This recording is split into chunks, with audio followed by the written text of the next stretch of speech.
Bonjour et bienvenue dans cette vidéo. Nous allons aborder la résolution des conflits.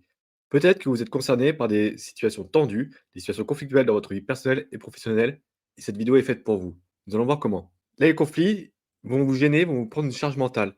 Donc, le but est de gagner ici, grâce à cette vidéo, de la tranquillité, de la sérénité pour pouvoir avancer concrètement et en toute quiétude vers vos objectifs.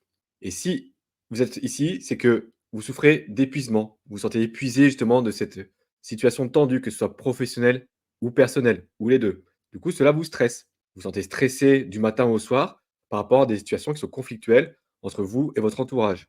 Et vous perdez également le sens, puisque si votre situation conflictuelle se trouve au travail, peut-être, vous pouvez perdre le sens de ce que vous faites et pourquoi vous vous levez tous les jours. Et c'est là qu'il est important de trouver une résolution de conflit. Également, vous perdez également en motivation. Pourquoi? Puisque si vous n'avez plus envie d'entretenir des relations authentiques, cordiales ou polies ou riches avec des personnes parce que c'est en tension, que c'est conflictuel, vous êtes démotivé pour voir ces personnes-là, que ce soit professionnel ou personnel. Et c'est là que la résolution du conflit est importante. Puisque si vous ne résolvez pas ça, vous pouvez sombrer dans la dépression et le burn-out. L'épuisement, s'il est profond et qu'il s'installe, vous pouvez finir en burn-out. Et là, c'est de plus en plus grave pour vous au niveau de votre santé. Vous pouvez être triste justement de ne plus pouvoir entretenir des relations amicales, cordiales, joyeuses et sombrer dans la motivation. Donc la motivation, c'est vraiment la perte de toute motivation intérieure et ça peut être lié au burn-out. Vous pouvez également développer ou favoriser l'apparition de certaines maladies liées au stress. Donc ça peut être des maladies cardiovasculaires, favoriser peut-être l'apparition de cancers qui ont des prédispositions génétiques, mais vous pouvez, favoriser l'apparition de maladies. Vous pouvez souffrir de stress chronique par rapport à des situations conflictuelles au niveau du travail et sombrer dans l'anxiété et l'angoisse, de façon permanente. Donc cette vidéo est faite pour vous, pour réussir à corriger ces situations-là. Donc on va voir comment résoudre des conflits en 3 étapes. Donc d'abord, on va les comprendre, les techniques de résolution et ensuite comment prévenir pour ne plus avoir à les vivre ou alors comment les gérer. Donc pour comprendre les conflits, on va voir les définitions des conflits, les différents types de conflits qui peuvent se présenter à vous et vous pouvez même vous identifier à certains conflits. Quelles sont les causes et les conséquences de ces conflits ensuite sur votre vie personnelle et professionnelle? Donc tout d'abord, la définition d'un conflit. C'est un affrontement de 2 ou plusieurs volontés individuelles ou collectives. Donc ça peut être des groupes de personnes, des clans, des équipes, ça peut être également individuel ou un individu par rapport à un groupe. Donc ça, on peut avoir justement différentes variétés au niveau de la définition du conflit. Mais il s'agit d'un affrontement sur différents aspects, différents domaines, avec une intention parfois hostile et une volonté d'agression. Donc un conflit, c'est ça, c'est qu'il y a quand même une hostilité, une agression. Ce n'est pas un simple désaccord cordial, c'est vraiment qu'il y a une hostilité, une agression pour faire valoir peut-être son idée ou son idéologie. Donc ça va un peu plus loin et c'est ça qui peut me faire créer du stress en vous, des angoisses, de l'anxiété que vous vivez de façon quotidienne peut-être.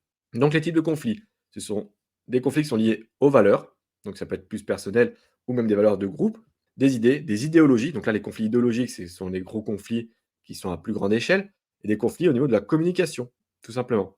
À voir justement comment vous pouvez vous retrouver dans certains types de conflits. Donc c'est interpersonnel, donc entre individus, entre groupes d'individus, ou organisationnel. Donc ça peut être par rapport à une entreprise ou par rapport vraiment à des institutions étatiques. Et ça peut être professionnel. Donc au niveau professionnel, quelles sont vos relations avec le patronat, l'employeur ou les collègues? Eux également les subordonnés si vous en avez, donc les employés. Donc à vous de voir justement s'il y a des conflits dans ces différentes situations-là. Il peut y avoir des tensions qui sont assez simples à résoudre. Les conflits, ça va un peu plus loin, c'est que là, on aborde un domaine où vous ne pouvez plus vraiment, le gérer. Donc c'est là qu'il est intéressant de voir justement où vous vous situez pour pouvoir ensuite le résoudre. Et les causes des conflits sont souvent des désaccords. Donc des accords sur les valeurs, sur les idées, sur les principes, les opinions. Donc des conflits de principes, ça peut être souvent dans le milieu familial ou personnel. Ça peut être un peu au niveau professionnel si vous n'êtes pas d'accord avec un système ou un fonctionnement et que vous pensez désuet, obsolète, non adapté et que vous voulez le corriger et que là, vous entrez en conflit avec les personnes les plus anciennes de la société, peut-être. Ça peut être un conflit d'opinion, un conflit générationnel qui peut y avoir au sein d'une société. Ça peut être un conflit au niveau des habitudes qui ne sont pas les mêmes que les personnes qui vous entourent. Et c'est souvent lié à une mauvaise communication. Si on ne communique pas sur ses idées, ses valeurs, ses idéologies, ses principes, et qu'on veut les imposer à quelqu'un qui elle-même ne communique pas sur ses valeurs, ses idées, ses idéologies, ses principes, c'est là qu'on a un conflit. Parce que la communication n'a pas été liée, n'a pas été faite pour justement trouver un terrain d'entente. Donc c'est là qu'il est important justement de comprendre les causes des conflits. Ce n'est pas la faute de l'autre s'il y a un conflit, C'est on est 100 responsable du conflit à notre niveau. Chacun a son univers et c'est la rencontre des 2 univers qui fait que s'il y a pas de communication efficace, on rentre en conflit. Quelles sont les conséquences de ce type de conflit? C'est générer du stress principalement et le stress, on sait que c'est pas bon et que ça tue. Si ça dure dans le temps, que ça reste vraiment permanent, ce stress est très nocif pour vous. Donc il est important de comprendre le conflit et d'essayer de le gérer ou de même de le fuir carrément si vous pouvez changer la situation. Les conséquences également qu'il y a, c'est l'agressivité que vous avez entre individus, mais également envers vous-même. Si vous êtes en colère, en permanence énervé, anxieux, stressé, vous pouvez vous faire du mal sans vraiment en avoir conscience. Il peut y avoir également des ruptures, des schismes, donc des scissions entre différents groupes d'une société, d'une entreprise, entre des personnes d'une même famille. Donc attention à cela justement, si on ne résout pas un conflit, ça peut aller très, très loin et c'est de plus en plus difficile après à récupérer. On peut se fermer et quand on se ferme, qu'on broie du noir, qu'on rompt son frein comme on dit, ce n'est pas non plus propice à une évolution et un épanouissement. La fermeture n'est pas favorable à l'épanouissement.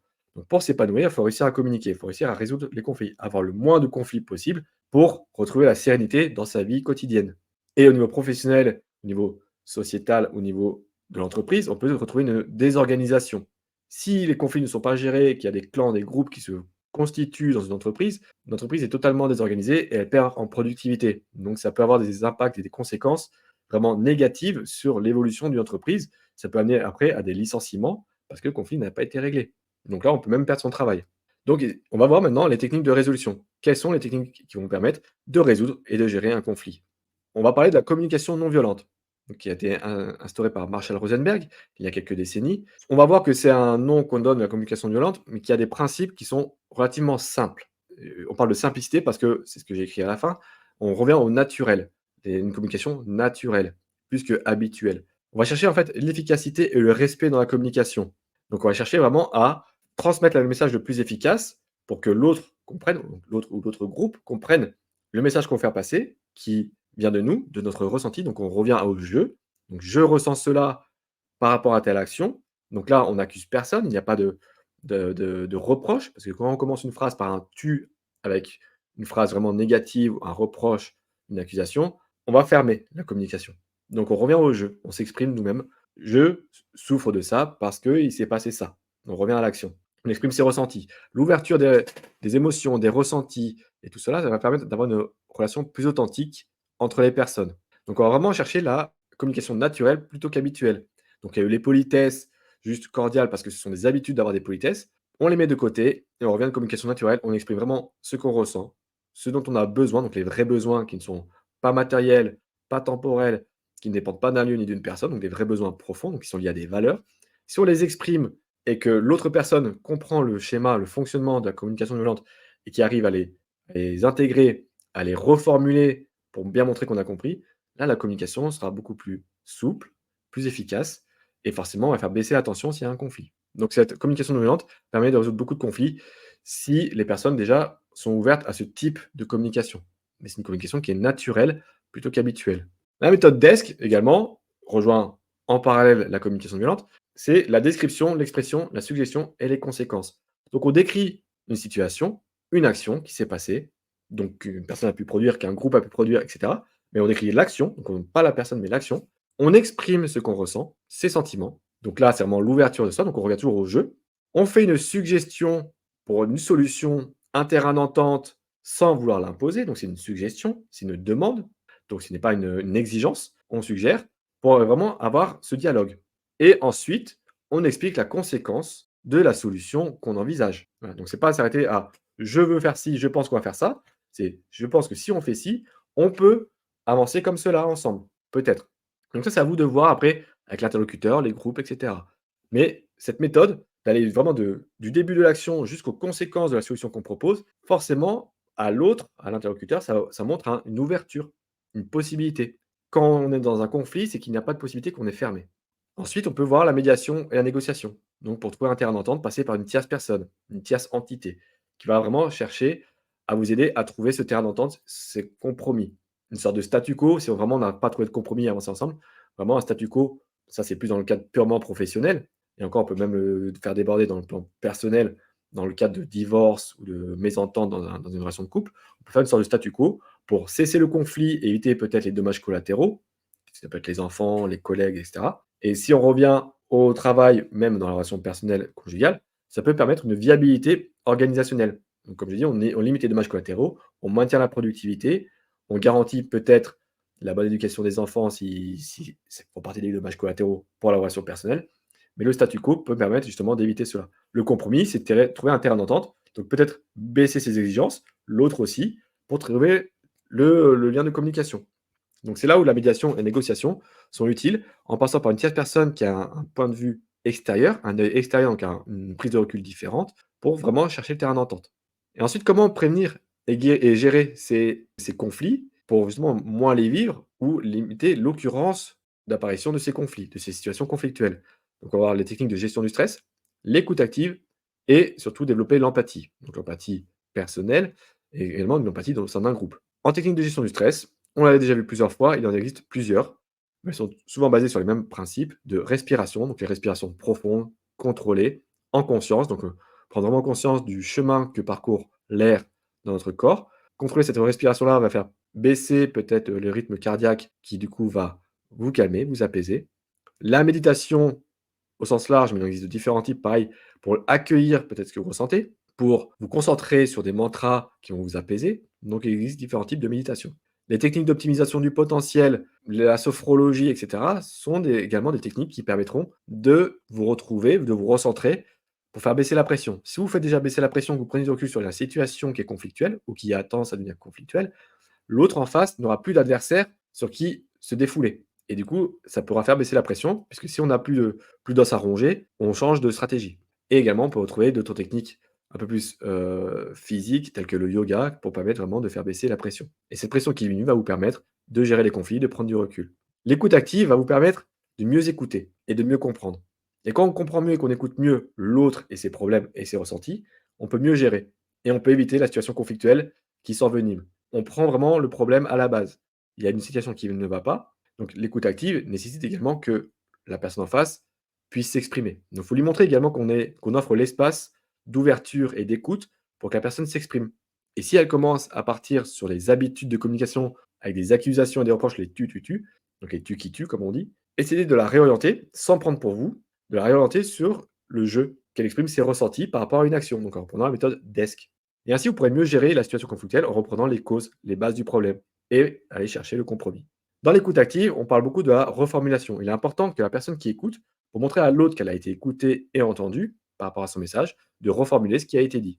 Reformuler pour bien faire comprendre et peut-être corriger ce qui a été dit, le message. Et quand on comprend l'autre, l'autre forcément va faire baisser la pression et la situation conflictuelle va disparaître. Et enfin, on va développer l'empathie.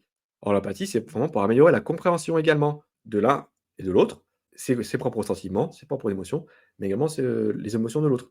C'est se mettre à la place de l'autre pour réussir à comprendre. Donc je parle bien de comprendre, c'est pas vivre les émotions, ce n'est pas ressentir ses émotions. On n'est pas dans la sympathie ou la compassion, où là, on va faire envenimer une situation conflictuelle, parce que si la personne est en colère et qu'on est en sympathie ou en compassion, on va également vivre la colère. Et le fait de vivre la colère, ça va attiser la flamme qui va, en fait, susciter le conflit. Donc il est important vraiment de rester dans la compréhension de la personne qui est en colère parce qu'elle est déçue, parce qu'elle est triste. On connaît ses émotions, on sait ce que ça fait. Et dans le fait de comprendre, ça va permettre à l'autre de faire baisser sa pression, de montrer qu'il y a une ouverture et une solution possible. Et en s'ouvrant justement différents points de vue, les siens, mais également ceux des autres, on va réussir justement, grâce à l'empathie, à faire baisser, éviter les situations conflictuelles. Et c'est comme ça qu'on peut prévenir et gérer les situations conflictuelles. En résumé, pour la vidéo d'aujourd'hui, on a vu que pour gérer et résoudre les conflits, pour avoir une vie tranquille, sereine et avancer tranquillement vers ses objectifs à soi, il faut comprendre les conflits, les techniques pour les gérer, et le mieux, c'est de réussir à les prévenir en anticipant les causes. Et si on arrive à comprendre les causes, on peut mieux gérer une situation qui pourrait devenir conflictuelle. Donc, est-ce que vous préférez attendre les conflits pour vous mettre la pression et essayer de les gérer, ou rester serein et voir, anticiper les différentes causes qui mettent les personnes un petit peu en difficulté? Et en exercice, trouvez une situation conflictuelle que vous rencontrez actuellement, soit au travail, au niveau personnel, et décrivez pourquoi. Donc là, on va essayer chercher vraiment la cause de la situation conflictuelle et la cause qui est propre à vous. Ne commencez pas à trouver des accusations ou des reproches. Ça peut être l'action d'une personne, donc dans la méthode DESC, donc décrivez une situation, une action, et dites pourquoi ça vous fait du mal, pourquoi vous êtes en colère, etc. Pourquoi vous allez chercher une situation conflictuelle.